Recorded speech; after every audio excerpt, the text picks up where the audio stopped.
So how I got into collecting. I actually filmed this video about this a day or two ago, and it ended up being like 27 minutes long. So I really don't want to go that far, talk a little bit faster here while my kids are trying to sleep, and I'm sure you'll hear them screaming and hollering in there, fighting and wrestling and screaming and making all kinds of noise. Anyway, this Atari 2600 I got at Goodwill probably around 2008 or 2010, but this is not the exact system that I started with. I probably had not the heavy sixer, which is the one that come out in 74, 77 or something, but it was a 6-switch Atari 2600, and almost everybody around town had an Atari 2600.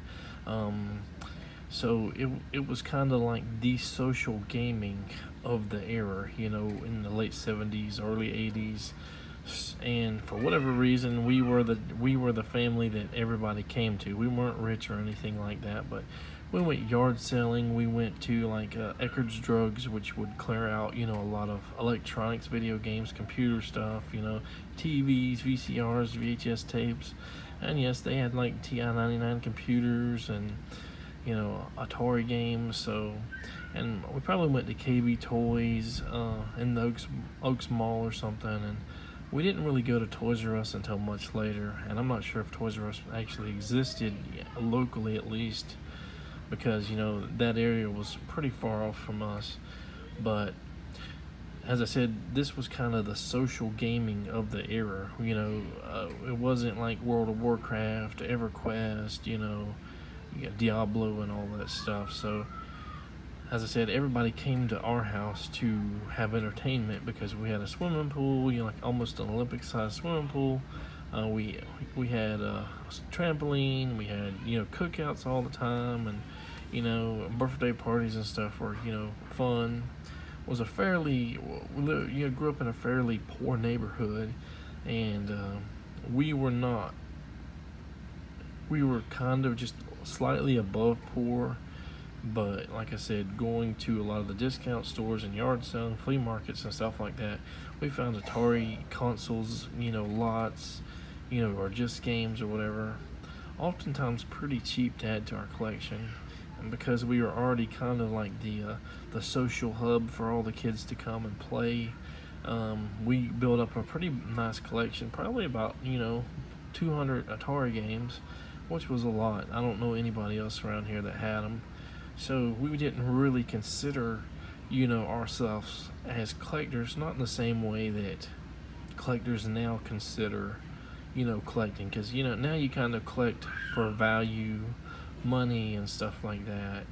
So we had no idea that some of the classic game systems were going to be worth money at all. And really, the Atari 2600, especially if you add inflation, you've lost a lot of money if you invested in Atari 2600 in games in the 70s or 80s, and you probably spent thousands of dollars, and your collection may be worth $200 or something like that. Anyway, we couldn't afford the Nintendo Entertainment System, the 8-bit system, when it came out, and one of our friends, maybe after it had been out on the market for a couple of years, had a system that quit working, and we thought this was the perfect opportunity to try to make a low offer and try to fix the system itself. Otherwise, we may not have ever been able to afford a new system. It might have been years and years after they became obsolete and all. But luckily, he took the offer, and even more luckily, we were able to get that Nintendo working. So we enjoyed the system immensely, despite being poor and not being able to afford a new one. Of course, we didn't get the games that the guy had. We didn't get to have all the accessories because, his system quit working. He didn't get rid of a system based on him not wanting another system that worked. His mom bought him another system, and he used his, existing accessories and games for the new system. So we had to build our own collection, maybe buy an extra controller or something. So I had a couple friends that were more wealthy, their parents.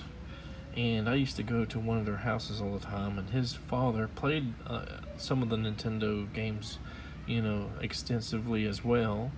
And he bought his son like a new game, or two every week. They were paying probably 40 to 70, maybe $80 a piece for some of the new releases. And what I noticed, is they had a lot of games, and whenever the system was old and they had to replace the system, that Nintendo just disappeared. They could have threw it in the garbage, could have just gave it to somebody, Goodwill or whatever. And I've known a few people like in the wealthier, rich kind of spectrum that would not donate, would not give away their used but good stuff. So it's very possible that he just they threw away the whole system and 100, 200 NES games, and then got a Super Nintendo or Sega Genesis or both of them. So with that being said,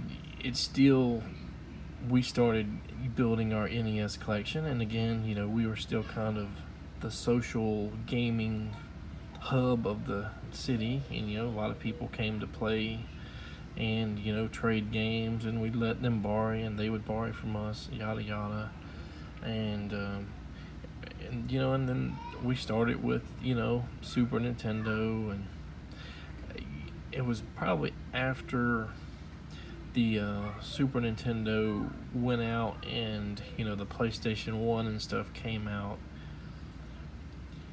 Or I should back up and say, when the Sega CD came out, that's when I became a collector, because the Sega CD was my system. The Nintendo, Super Nintendo, they were not my systems. They were kind of like systems that everybody liked. They were community systems. They were great systems. They had great games. They had great franchises. They introduced me to Zelda, Mario, Dragon Warrior, the Ultima series, even though some people probably played Ultima maybe on the Apple II or Commodore 64 or something.